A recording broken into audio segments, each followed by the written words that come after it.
100 fois bravo pour votre présence si nombreuse aujourd'hui. Bravo à vous tous d'exprimer votre refus de vous soumettre.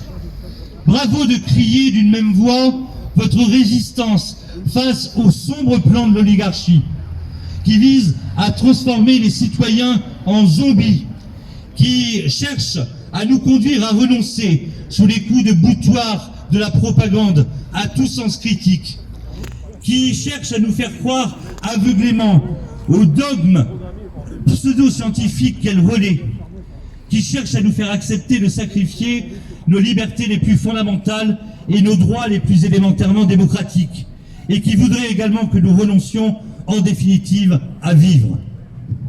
On veut vivre. Bravo. Bravo. Se retrouver ici, avec vous tous, donne au fond des raisons d'espérer, envers et contre tout, malgré la terrible situation que nous traversons. Car, rassemblement après rassemblement, ici à Paris, ou chez moi à Nantes, comme partout en province, nous démontrons la capacité des Français que nous sommes à nous mobiliser, à nous soulever contre les puissances abjectes, gouvernementales, supranationales, financières et plutocratiques, qui s'emploient à nous mettre à genoux.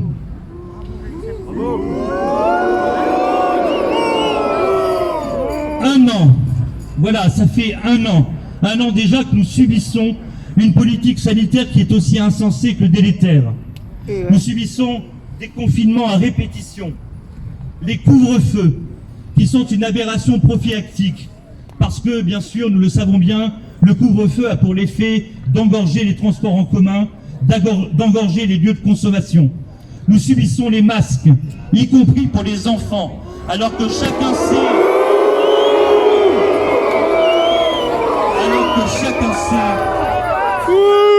qu'ils ne servent à rien, particulièrement en extérieur, qu'ils imposés aux enfants qui compromettent gravement l'oxygénation vitale pour les organes. Nous subissons la fermeture des lieux de vie, que ce soit les restaurants, les cafés, les théâtres, les commerces, dont on ne sait plus parce que le gouvernement s'emploie à signifier des ordres et des contre-ordres de façon parfaitement incohérente, dont on ne sait plus quels sont les commerces qui sont essentiels, quels sont qui ne le sont pas. Tout cela met à sac notre art de vivre, pèse gravement sur la santé psychique de nombre de nos compatriotes et accule beaucoup d'entre eux à la détresse et à la misère sociale. Dans le même temps, le gouvernement exécute, souveraineté perdue, les dictats sanitaires de l'Union européenne. C'est le tout vaccinal.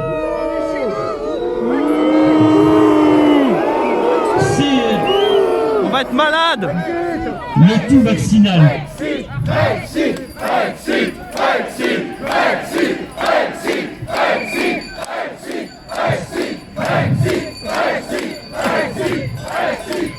C'est le tout vaccinal. Quand rien ou si peu n'est fait sur les traitements, notamment préventifs, alors que les effets des vaccins ne sont aujourd'hui pas du tout établis et que chacun sait que lorsqu'il se fait vacciner, eh bien, il court un risque majeur. On l'a vu avec le retrait d'un vaccin AstraZeneca dans plusieurs pays. Effectivement, ce ne sont pas vraiment des vaccins, oui. Tout cela relève de choix politiques dont on sait bien qu'ils sont guidés, qu'ils sont même orientés et imposés par des lobbies pharmaceutiques qui pèsent de tout leur poids auprès des instances européennes. Ces lobbies ont un tel pouvoir qu'ils font tout pour que soient proscrits des traitements pourtant existants qui, comme l'invermectine par exemple, mais il est vrai que la boîte ne coûte que 8 €, eh bien, pourrait s'avérer au contraire totalement efficace, et qu'ils sont même capables de porter atteinte à la réputation de chercheurs ou de thérapeutes pourtant mondialement reconnus.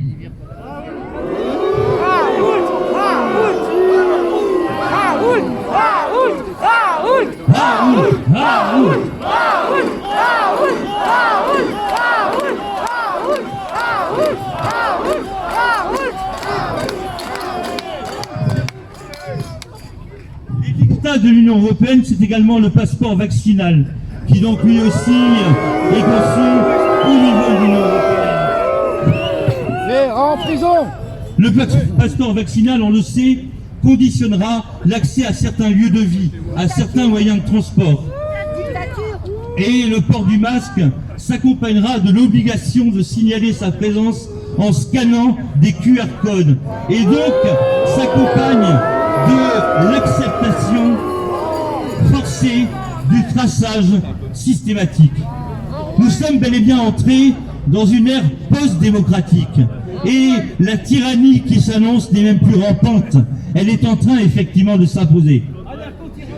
Tout cela va évidemment à l'encontre de notre liberté fondamentale de circuler, du droit fondamental au secret médical, et représente le risque d'une discrimination majeure par l'établissement de citoyens de seconde zone. Qui de sain pourrait consentir à tout cela? Qui peut consentir à un tel refus de nos libertés?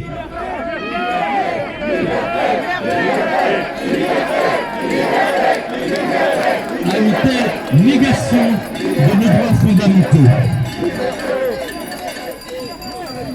Eh bien, nous qui sommes ici rassemblés et qui constituons à la fois des lanceurs d'alerte et ce fer de lance de la résistance, nous n'y consentons pas. Car c'est ici la France, nation millénaire, dont le nom même désigne la liberté tant chérie de son peuple. Cette liberté, si chèrement et glorieusement gagnée tout au long de son histoire, parsemée de combats héroïques, de guerres pour la liberté ou de luttes sociales nombreuses glorieuses, eh bien, il importe que nous soyons à nouveau à la hauteur de cette liberté. Bravo!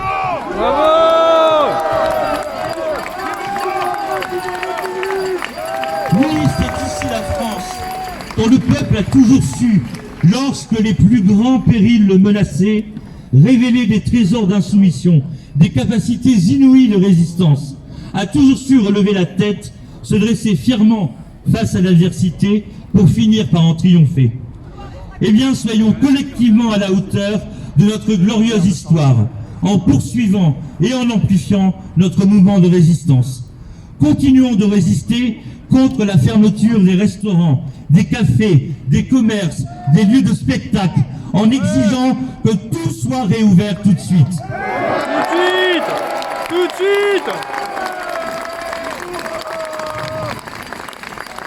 Continuons de résister contre le tout vaccinal et le fichage et le traçage systématique. Continuons de résister au choix des politiques imposées par les structures supranationales non démocratiques, en premier lieu l'Union européenne, qui ne sert que les intérêts particuliers des lobbies, au plus grand mépris de l'intérêt général des peuples et jusqu'à mettre à sac la démocratie.